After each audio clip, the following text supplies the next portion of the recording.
Good morning, everyone. I know lots of my friends and family, it's nighttime for you. And we finally got prepared. We went shopping yesterday and got food because we are really planning to be here for the long haul. So this is the balcony that I will be meditating and doing different meditations for all of our friends and loved ones and for myself. And a lot of people have been asking, how are we? I know a lot of people are sitting with a lot of things right now. And so I thought this would be the easiest way to be able to share an update and just to send love and peace, because I feel so much peace from this country. And so many of you know that I grew up super religious and grew up very, very Mormon in Utah. And that's where my sons and their father, my brother, like my whole family still are there. And so there was an earthquake a couple of days ago, and it shook off Moroni's horn. And like already because of the virus and all of the things that are happening in the world, then my family's saying that everyone there is preparing for the end of days. They're like, Jesus is going to be coming, and there's just so much panic. And that's one reason why I'm really grateful that when all this started happening, I wrote home and I said, do you guys need me to be home? Like, do you want me there? Can I support you? And they're like, no, Mom, please stay where you are, because we're okay and we can talk to each other. And we have, like, they've been playing Dungeons and Dragons for 2 years now, and it's just not something that I've been interested in. And so this morning, then they created me a character, and so once a week then we'll be playing this online virtual game together. So it's a way that we can connect again on their terms. But with all this craziness that's happening, especially in Utah and around them, like, I was so deeply touched because we finished playing the game this morning, and my middle son Ronan said, I'm going to go be on this 24-hour charity thing. And I said, what is that? And so he and my brother have started this 24-hour of playing games and going through these different arenas that their friends like, that they'll answer questions about YouTube and just playing different games and walking people through it and just asking for donations.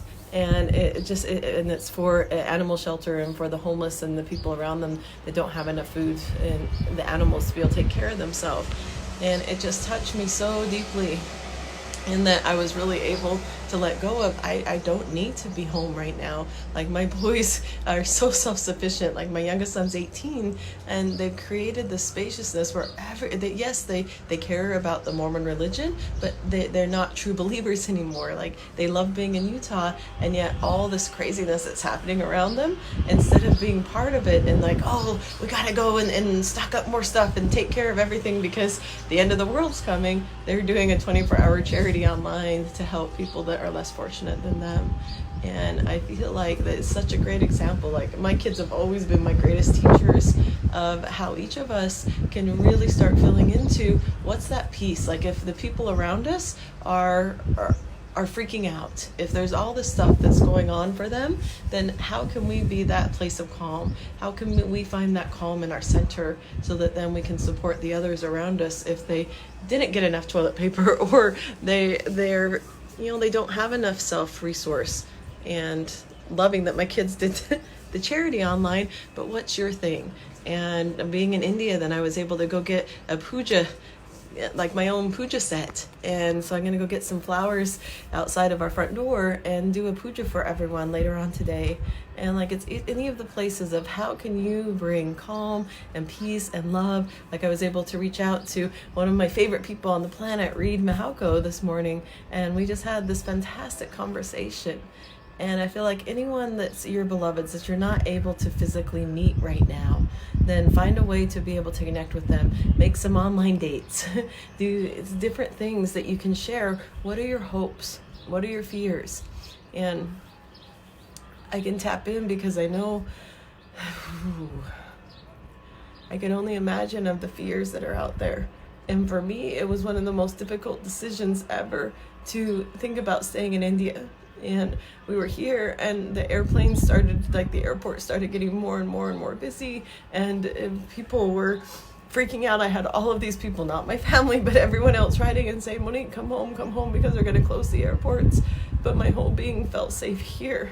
And so there's still mornings where I'll go to bed feeling okay, and I wake up in the morning and I'm like, fuck, what did I do? and I come sit on the balcony and find my center, but there's still the part of me that's terrified that what if I don't see my family for 4 months, for a year? Like, I don't know. No one knows. Like, that's the scariest thing. The virus isn't so scary to me. And I hold space and compassion and love for those of you that it is, because I know I have friends that it is really, really scary. But for me, the scary part is the after effects. Like, we none of us have seen anything like this in our lifetime.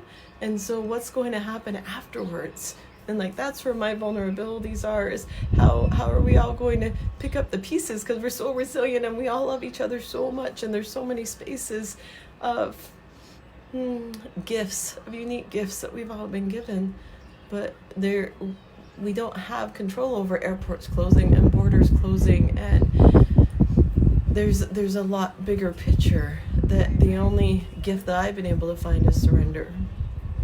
And so I want to send love to all of you. I hope that wherever you are, that you feel safe and supported. Like, what I needed was to go out and get groceries and get water and the things that I felt like that I need. There's no macaroni and cheese. And so I went and found like some nacho cheese sauce and some macaroni. And I got like 8 boxes of cereal. And so every day when my little girl starts getting terrified, then I go get a box of chocolate Lucky Charms and I just have a bowl of cereal, and my little girl feels so loved and so taken care of. And so that's another thing that I encourage anyone that's watching, and anyone that's like, oh, what do I do? What do I do? Can you tune in? And what does that little child inside of you need, so that you can feel safe in just this moment? Because that's really all we've ever had. But right now, then the virus is really, and the panic of the virus, like everything that's going on in the world, is bringing us back to all we have is this moment right now. And we can't know the future. We never could, but at least there was a stable ground that we're like, this will probably happen in 2 weeks. We can fly here. We can have this class. We'll meet these people. We can go and meet our lovers around the world. Like, I can fly somewhere and go back and see my family. We don't know anything right now. And so in that spaciousness, can we just find the place of love right now? Can we find the place, for me, can I find the place of safety right now? And so I just wanted to do a meditation for you that I do for myself all of the time. And so just plant your feet wherever you are. Close your eyes and touch your heart or your belly or your genitals. Like, all three are such great sources for you. And any Facebook Lives I do know there's going to be lots of tears, because there's so much emotion here. And I welcome it. And I hope that each of you can welcome the emotions. But for me, it's checking in. Heart, is there anything that you want to tell me? I'm safe. I'm calm in this moment. My body's safe. I have air to breathe. I have water to drink. I have food to eat. I have loved ones around me. Is there anything you need, heart?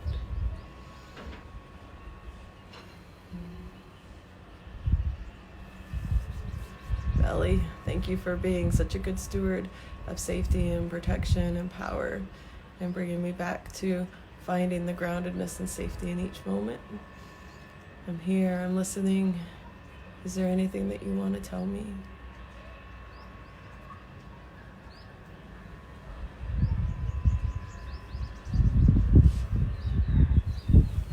My beautiful Yoni, I love you. Thank you for all of the times that you've been here for me, even when I couldn't be there for you, and for being the source of so much pleasure and burning away so much shame and so many stories around any other aspect of my body. Thank you for being the one area that I totally fell in love with and has taught me love for the rest of my body. Is there anything that you want to share with me, Yoni, around creativity, around my emotions, around my pleasure? I'm listening.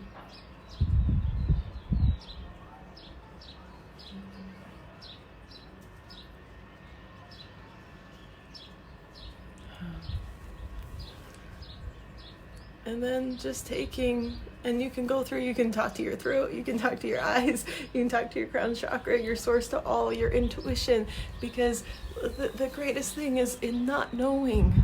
If you could just be in the fear of not knowing, because I know, trust me, I know there's a lot of fear there, and some of the times it's so fucking overwhelming for me because I feel it all around the world. But then there's moments, and it doesn't have to be all the moments. There's moments where I can tune into the excitement of, we've been asking for the world to change for a very, very, very long time, and there's no question that the world's changing. And so can you drop into that place of, if we know nothing, if we absolutely know nothing, then anything's possible. And so the moments that you can do that, then relish and cherish it. And know that you are so deeply loved wherever you are on the planet, and that whatever decisions that you've made to keep yourself or loved ones safe, that those are the right ones for you. Just trust yourself. And I plan on, while I'm here in isolation in India, of getting on each day and sharing whatever I can share.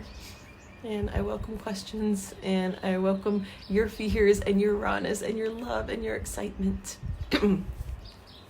And the last thing I wanted to share is one of my other dear friends and lovers, Lanoff, did an Instagram video. So if you want to go and look on his Instagram page, Lanoff, then it's a beautiful video that touched me in so many ways, but it's how to turn fear, and how to really use the fear that's coming up in people's bodies to be able to tune into that fear. It can actually point to something that is possible.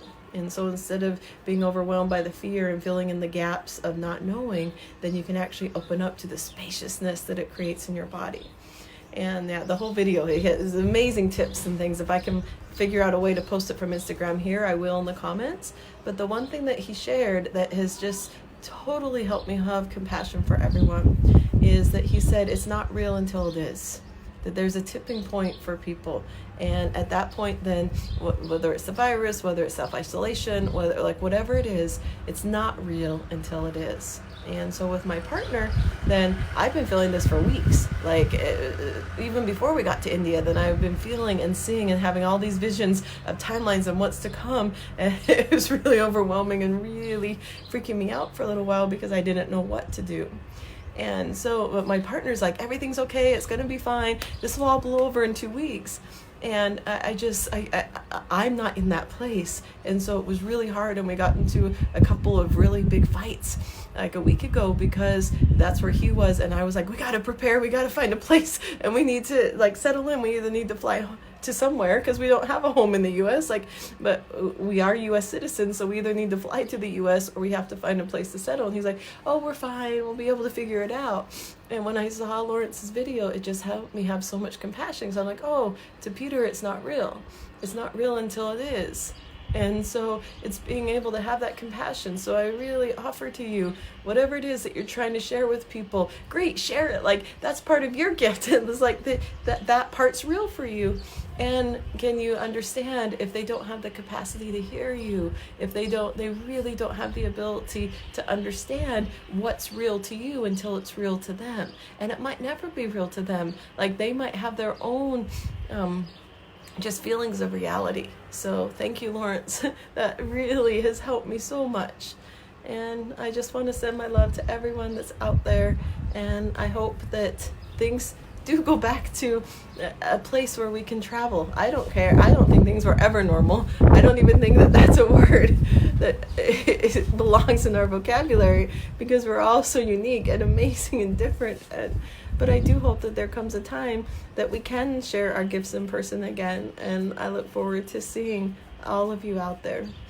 And until then, find someone that you can virtually reach out to today. And even if it's just on a post and just saying, I see you. I feel you. Most people aren't looking for advice right now. Some people are, so you can ask if you have some ideas. Hey, are you open to feedback? But there's so many more people that are just longing to be witnessed because they don't know. And they would love to just be seen in wherever they're at. So sending you love.